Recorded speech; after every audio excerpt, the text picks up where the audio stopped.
पुण्याचा आवाज, मुंबईची हलचल आणि महाराष्ट्राची खरी बातमी. आपण पाहत आहात पुणे टीव्ही. आणि हे मदरसे पाहिजेत कशाला आपल्याला, ह्याच मूळ मुद्दा आहे. हे मदरसे आतंकवादीचे अड्डे आहेत, आतंकवादी घडवतात. कुठल्या, तुम्ही मला सांगा, कुठल्या इस्लामिक राष्ट्रामध्ये असे आम्ही मदरसेच्या सारखेच आम्ही कुठले हे शाळा उघडल्या आणि तिथे फक्त भगवद्गीता शिकवायला चालू केलं, हिंदू संस्कृतीचे धडे.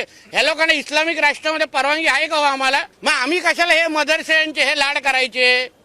कधी त्याच्यामध्ये हत्यार भेटतात, कधी मुलांना मारलं जातात. आमच्या हिंदू राष्ट्र, तुम्हाला कुराण शिकवायचं ना, आहेत ना तुमच्या मस्जिदी, मदरसे कशाला पाहिजे तुम्हाला? माझी तर स्पष्ट भूमी आहे, त्याबद्दल मी मुख्यमंत्री साहेबांशी बोलणार आहे. महाराष्ट्रातले सगळे मदरसे बंद करून टाका.